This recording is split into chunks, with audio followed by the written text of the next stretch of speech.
Assalamualaikum warahmatullahi wabarakatuh. Waalaikumsalam warahmatullahi wabarakatuh. Innal hamdalillah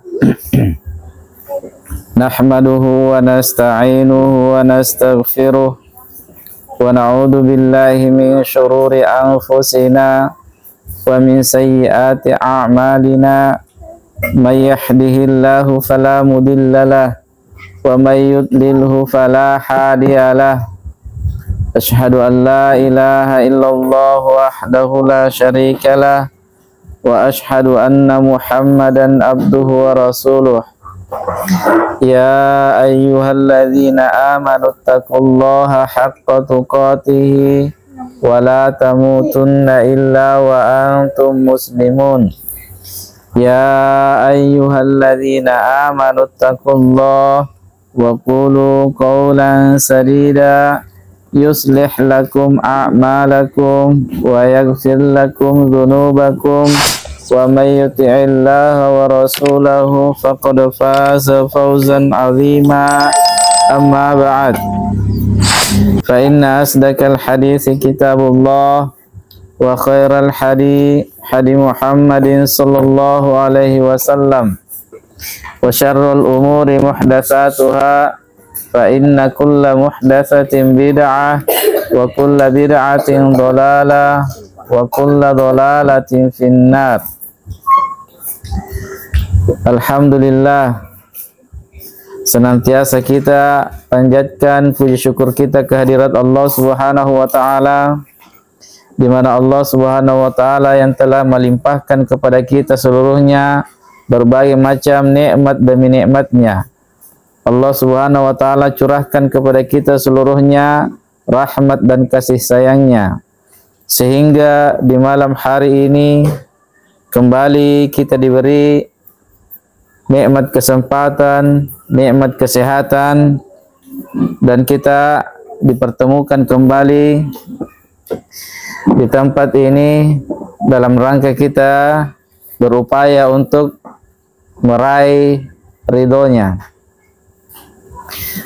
Adik-adikku sekalian, ketahuilah di malam hari ini betapa banyak manusia yang Allah Subhanahu wa taala tidak berikan nikmat sebagaimana nikmat yang kita dapatkan.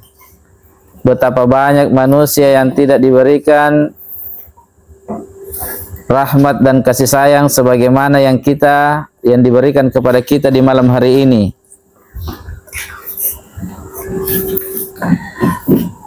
Oleh karena itu hendaknya kita senantiasa bersyukur atas segala curahan nikmat dan kasih sayang dari Allah Subhanahu wa taala.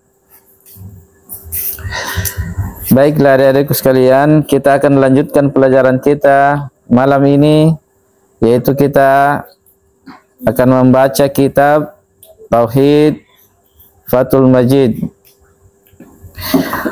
Beliau penulis berkata,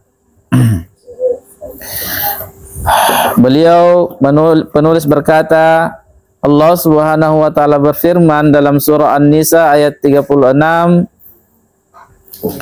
wa'budullaha wa la tusyriku bihi syai'a. Allah Subhanahu wa taala berfirman, sembahlah Allah semata dan janganlah kalian mempersekutukan Dia dengan sesuatu apapun itu. Lagi-lagi Allah Subhanahu wa taala, lagi-lagi penulis menyebutkan ayat-ayat Allah Subhanahu wa taala tentang ketauhidan, tentang perintah untuk mentauhidkan Allah Subhanahu wa taala. Dalam ayat ini sangat jelas, sangat Allah Subhanahu wa taala perjelas tentang perintah yang paling utama yang Allah Subhanahu wa taala perintahkan kepada kita seluruhnya. Allah Subhanahu wa taala katakan, sembahlah Allah dan jangan sekali-kali kalian mempersekutukan dengan sesuatu apapun dengan Dia. Al-Imam Ibnu Katsir rahimahullahu taala mengatakan terkait ayat ini, Allah Subhanahu wa taala memerintahkan kepada hambanya agar beribadah hanya kepadanya dan tidak berbuat sekutu terhadapnya. Karena sesungguhnya dialah yang maha mencipta, yang maha memberi rezeki, yang memberikan karunia-Nya kepada makhluknya dalam setiap keadaannya. Jadi kenapa Allah Subhanahu wa taala yang mesti kita sembah semata, kita tidak boleh menyembah kepada selainnya? Karena segala macam rezeki yang kita dapatkan itu datangnya dari Allah Subhanahu wa taala, bukan dari makhluk-makhluk yang lain atau bukan dari Tuhan-Tuhan yang lain. Rezeki apapun yang kita dapatkan, rezeki apapun yang kita rasakan, baik berupa kenikmatan makanan, kenikmatan pandangan, kenikmatan pendengaran, dan segala macam nikmat yang kita rasakan, seluruhnya itu datangnya dari Allah Subhanahu wa taala. Oleh karena itu sangat terlarang, sangat diharamkan kalau ada hamba yang mengambil sembahan selain Allah Subhanahu wa taala, sementara segala rezeki, segala nikmat yang dia dapatkan itu seluruhnya datangnya dari Allah Subhanahu wa taala semata.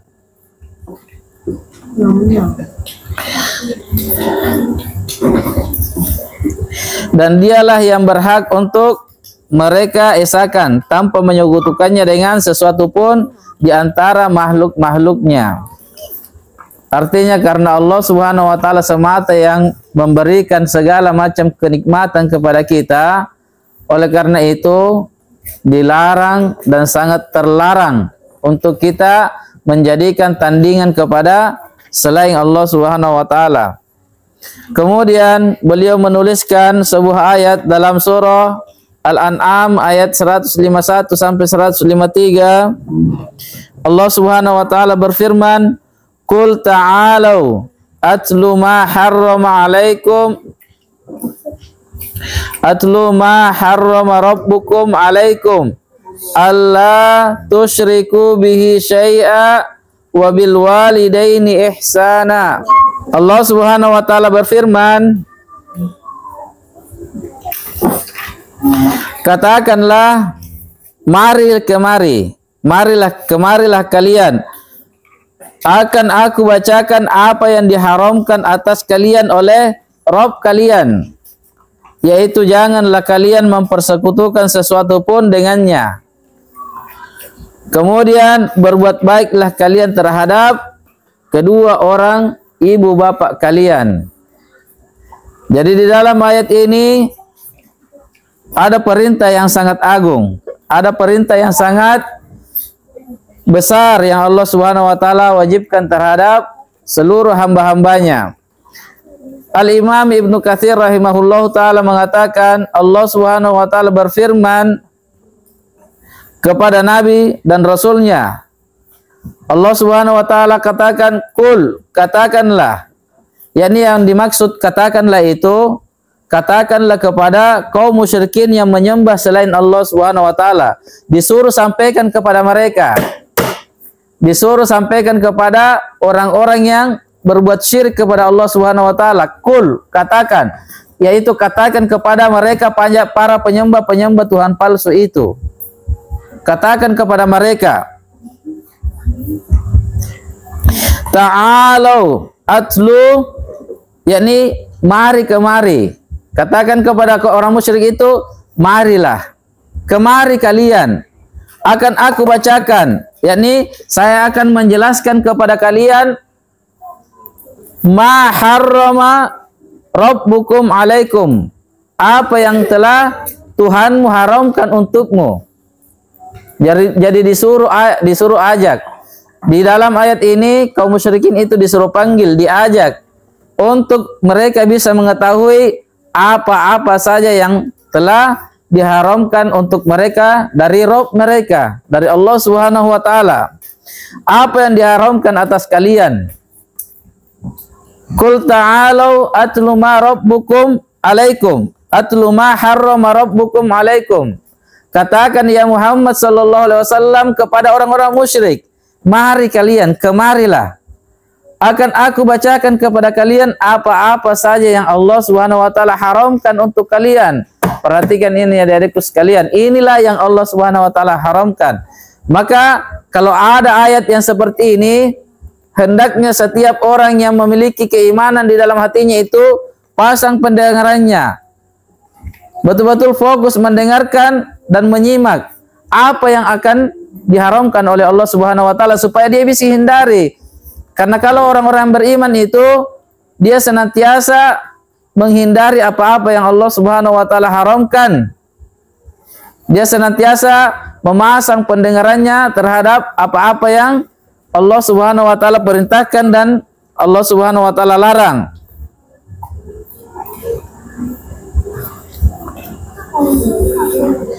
Jadi apa yang akan Allah Subhanahu wa taala jelaskan ini, ya apa yang Allah Subhanahu wa taala akan terangkan tentang apa yang dilarang itu bukanlah sesuatu yang direkayasa, bukan sesuatu yang diduga-duga, bukan sesuatu yang ditebak-tebak, tetapi ini adalah sesuatu yang nyata, real, datangnya dari Allah Subhanahu wa taala. Pengharaman ini betul-betul datang dari Allah Subhanahu wa taala, bukan sesuatu yang diduga-duga. Oh kayaknya ini dilarang, oh kayaknya ini dibolehkan, oh kayaknya tidak. Namun ini adalah sesuatu yang betul-betul datang dari Allah Subhanahu wa taala, pengharaman yang langsung dari Allah Subhanahu wa taala. Apa itu yang diharamkan? Apa yang ingin disampaikan oleh orang-orang kepada orang-orang musyrik? Allah Subhanahu wa taala katakan, Allah tusyriku bihi syai'a, yaitu agar kalian jangan berbuat syirik, jangan mempersekutukan Allah Subhanahu wa taala dengan sesuatu apapun. Jangan kalian berbuat syirik kepada Allah dengan sesuatu apapun. Coba lihat adik-adikku sekalian.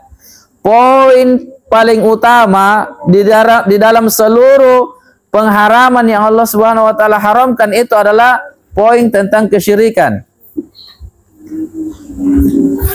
Jadi Allah Subhanahu wa taala memang betul-betul memberikan pengharamannya yang terbesar kepada perkara ini.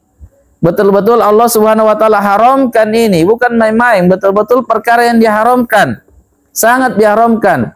Bahkan dalam ayat yang lain Allah Subhanahu wa taala katakan, sesungguhnya Allah Subhanahu wa taala mengampuni seluruh dosa dan Allah Subhanahu wa taala tidak akan pernah sudi mengampuni dosa syirik.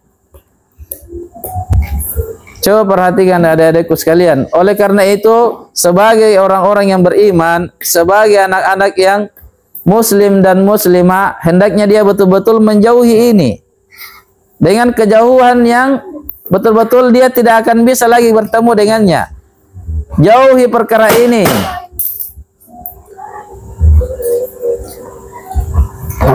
Inilah yang Allah Subhanahu wa taala haramkan dengan pengharaman terbesar. Tidak ada sesuatu yang lebih Allah Subhanahu wa taala haramkan dengan selain dari perbuatan syirik ini. Inilah pengharaman yang terbesar. Semua ayat-ayat Allah Subhanahu wa taala ketika menyebutkan hal-hal yang Allah Subhanahu wa taala haramkan dengan pengharaman yang terbesar, pasti didahului dengan pengharaman terhadap kesyirikan. Jangan kalian berbuat syirik kepada Allah Subhanahu wa taala. Dan inilah inti dari agama kita. Inti dari agama Islam. Islam, kalau dia seorang Islam, maka dia tidak berbuat syirik kepada Allah. Kapan dia berbuat syirik, maka dia bukan Islam. Walaupun dia sampai mati dia diakui dirinya Islam. Walaupun seluruh manusia mengatakan dia adalah orang Islam. Walaupun dia memiliki 1 juta KTP Islam. Pada hakikatnya di hadapan Allah Subhanahu wa taala dia bukanlah orang Islam. Ketika dia melakukan kesyirikan kepada Allah Subhanahu wa taala. Maka ini adalah perkara yang paling besar yang harus kita pahami. Perkara yang terbesar yang harus kita ketahui. Inilah jalan keselamatan dan inilah jalan kehancuran. Kapan seorang hamba terjatuh dalam perkara ini, betul-betul dia hancur, binasa, celaka selama-lamanya. Dia tidak akan bisa keluar dari kecelakaan itu. Dia tidak akan bisa keluar dari kebinasaan. Kapan dia melakukan perkara ini? Oleh karena itu, adik-adikku sekalian, jauhi perkara ini. Jauhi dengan sejauh-jauhnya. Walaupun semua makhluk mau memaksakan kita melakukannya, katakan, saya tidak mau. Ini adalah perkara yang paling diharamkan oleh Tuhanku. Ini adalah perkara yang paling dilarang oleh Tuhanku. Ini adalah perbuatan yang paling dimurkai oleh Tuhanku. Saya tidak akan pernah melakukannya. Oleh karena itu, adik-adikku sekalian, wajib bagi setiap muslim dan muslimah itu untuk mengetahui perkara ini, untuk dia betul-betul mengilmui tentang perkara syirik ini, karena syirik itu banyak macam bentuknya. Banyak bentuknya. Ada syirik dalam bentuk ucapan. Ada syirik dalam bentuk ucapan. Ada syirik dalam bentuk keyakinan. Keyakinan di hati.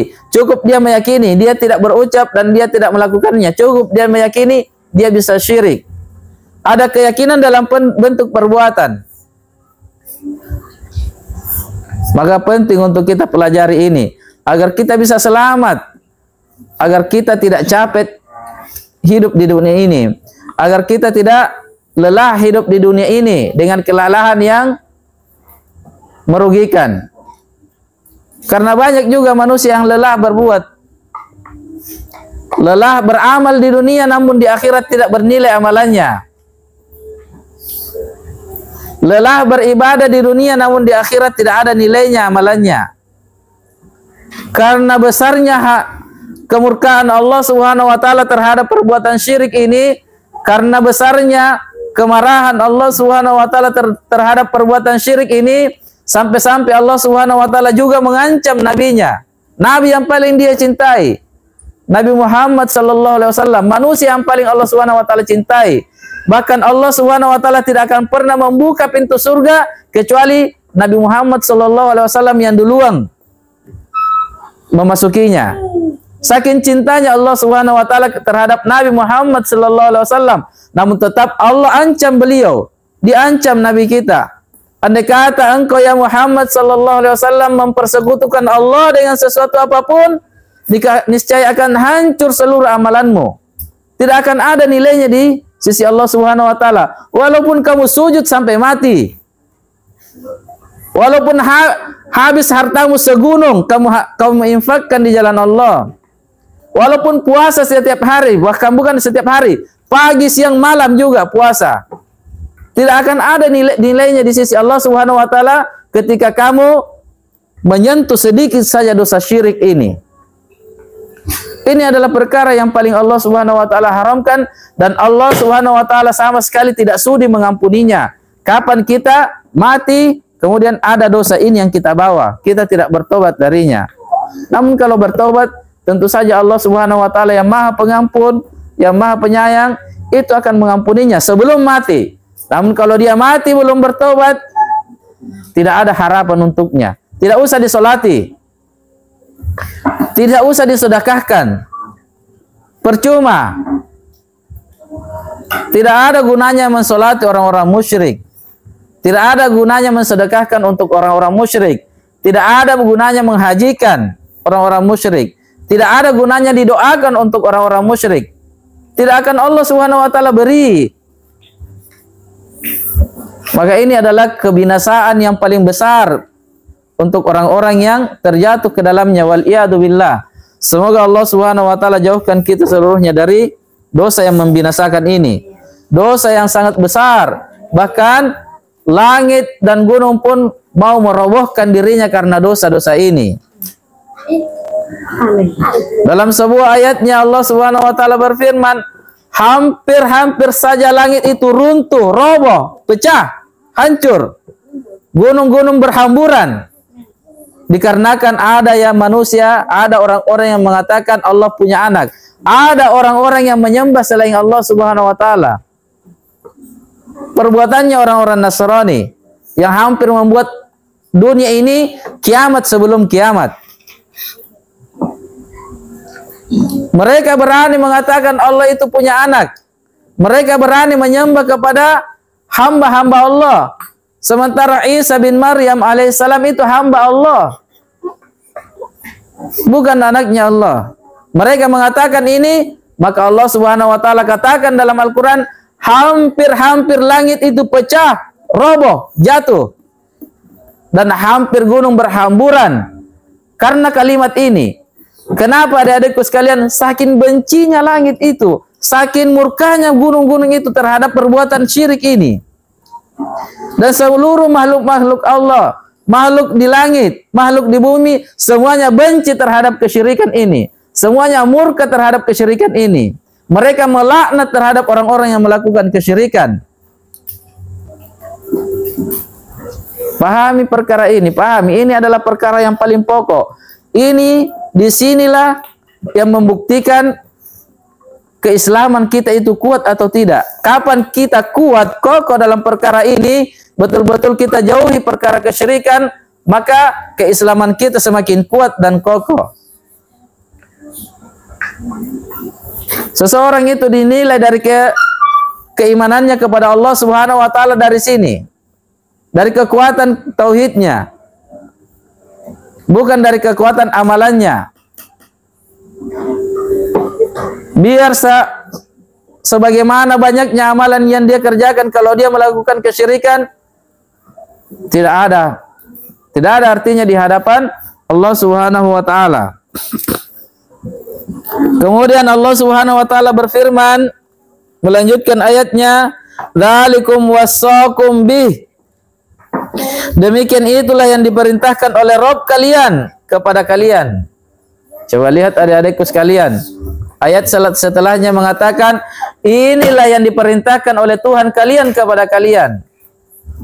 Inilah yang diperintahkan oleh Allah Subhanahu wa taala, pencipta kita, penguasa kita, pengatur kita, yang memberikan segala macam kenikmatan kepada kita. Inilah yang diperintahkan.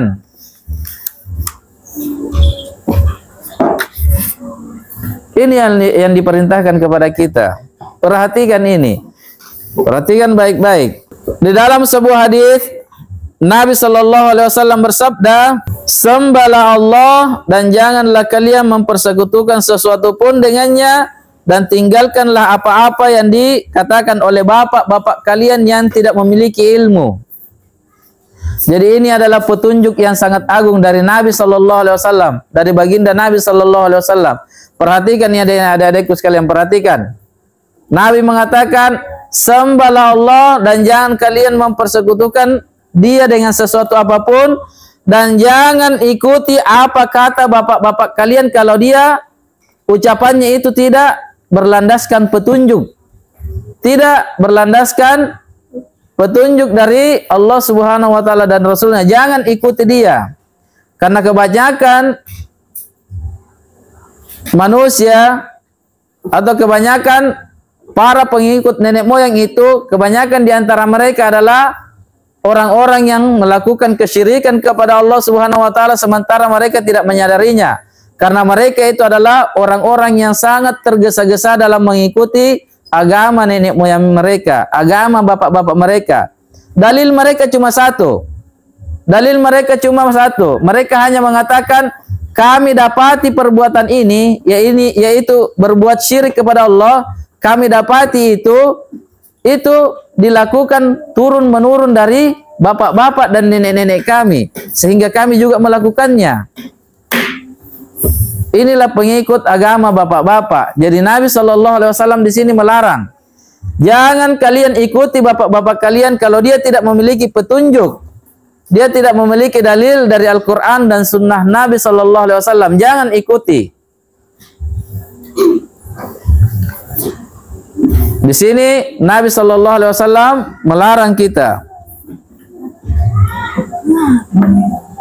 Sebagaimana yang dikatakan oleh Abu Sufyan radhiyallahu taala anhu kepada Heraklius.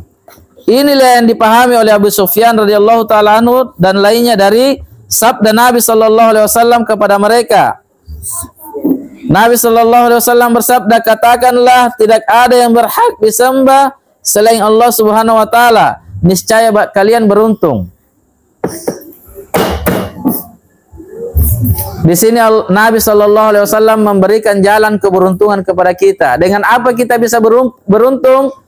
Dengan bersaksi, dengan mengucapkan kalimat tidak ada Tuhan yang berhak disembah kecuali Allah, kalimat la ilaha illallah, kemudian istiqomah di atasnya, tidak menyelisihi ucapannya, tidak lari dari ucapannya, bukan seperti orang yang mengucapkan kalimat A kemudian perbuatannya B, keyakinannya C. Tetapi apa yang dia ucapkan A dan perbuatannya pun A dan keyakinannya pun A, maka inilah yang mendatangkan keberuntungan. Nabi Shallallahu Alaihi Wasallam menjanjikan kepada kita keberuntungan. Apa itu keberuntungan, adik-adikku sekalian? Apa makna keberuntungan? Keberuntungan sama saja dengan kebahagiaan, kenikmatan, kesenangan, kenyamanan, segala hal-hal yang indah. Itulah perkara yang dinamakan keberuntungan. Nabi janjikan kepada kita, kalian akan mendapatkan keberuntungan apabila kalian mengucapkan kalimat ini, kemudian kalian yakini dan kalian istiqomah di atasnya, tidak menyelisihinya dalam bentuk perbuatan. Ucapan kalian la ilaha illallah, tidak ada Tuhan yang berhak disembah kecuali Allah. Kemudian keyakinan kalian juga bahwa segala manfaat dan mudarat itu hanya datangnya dari Allah Subhanahu wa taala. Benda-benda mati tidak bisa mendatangkan manfaat dan mudarat sedikit pun. Tidak bisa melakukan perkara gaib. Batu-batu, cincin-cincin, jimat-jimat itu tidak bisa mendatangkan manfaat dan mudarat. Maka jangan yakini benda-benda mati yang semacam ini bisa menyelamatkan kita. Ini adalah kesyirikan. Tidak boleh. Jangan yakini hal yang semacam itu. Kalau kalian mengucapkan la ilaha illallah, maka semata keyakinan kalian bahwa segala manfaat dan segala bahaya, mudarat itu datangnya hanya dari Allah Subhanahu wa taala. Itulah keyakinan. Dan perbuatan kalian juga melambangkan dari kalimat la ilaha illallah. Jangan lebih mendahulukan perintah dari selain Allah Subhanahu wa taala kalau betul-betul kalian berla ilaha illallah. Hendaknya kalimat kalian sejalan dengan perbuatan kalian supaya bisa mendapatkan keberuntungan yang dijanjikan oleh Nabi Sallallahu Alaihi Wasallam. Baik, jadi ini ya, ini yang Nabi Sallallahu Alaihi Wasallam janjikan kepada kita, sebuah keberuntungan apabila kita menapaki jalan ini, apabila kita mengucapkan kalimat ini dengan ucapan yang hak, lahir dari keyakinan, betul-betul kita meyakini apa yang kita ucapkan ini, bahwa betul-betul tak ada Tuhan yang berhak disembah kecuali Allah. Betul-betul kita yakini, kita ucapkan di atas keyakinan dan kita amalkan dengan betul-betul semata ketaatan kita itu hanya kepada Allah Subhanahu wa taala. Kita tidak akan mentaati siapapun dalam rangka bermaksiat kepada Allah Subhanahu wa taala, siapapun itu. Siapapun yang perintah kita, yang menyuruh kita, apapun yang dia berikan kepada kita, iming-imingan apapun yang diberikan kepada kita, jangan kita mau, jangan kita terima. Kalau perkara itu bermaksiat kepada Allah Subhanahu wa taala. Maka inilah yang dimaksud oleh Nabi Sallallahu Alaihi Wasallam, orang-orang yang akan mendapatkan keberuntungan. Keberuntungan di mana? Apakah hanya keberuntungan di akhirat? Bukan. Dunia, alam barzah dan akhirat. Akan beruntung di dunia, akan beruntung di alam barzah, di alam kubur, dan akan beruntung di negeri akhirat, negeri yang penuh dengan kekekalan, negeri yang di sana kita tidak akan mati lagi, kita tidak akan capek-capek lagi disuruh beribadah. Di akhirat itu adik-adikku sekalian, orang tidak disuruh lagi mengeluarkan zakat, berpuasa, tidak. Di negeri akhirat itu adalah negeri, disitulah kita dibalas dari segala macam perbuatan kita di dunia. Baik perbuatan kita, baik yang kita dapatkan. Jelek perbuatan kita, rusak perbuatan kita, maka kebinasaan yang akan kita dapatkan, wal iyadu billah. Maka ukurannya di dunia ini, hiasi kehidupan kita di akhirat dengan beramal soleh di dunia ini. Hiasi istana-istana kita di akhirat, hiasi rumah-rumah kita di akhirat, hiasi kebun-kebun kita di akhirat dengan amalan-amalan soleh yang kita kerjakan di dunia ini. Dan jangan kita rusak rumah kita di akhirat, jangan kita rusak kebun kita di akhirat, jangan rusak istana-istana untuk yang disediakan oleh Allah Subhanahu wa taala untuk kita di akhirat dengan jalan bermaksiat kepada Allah, melakukan dosa demi dosa, meninggalkan apa yang Allah Subhanahu wa taala yang paling dicintainya, berupa kalimat tauhid, kemudian berupa salat, jangan tinggalkan salat.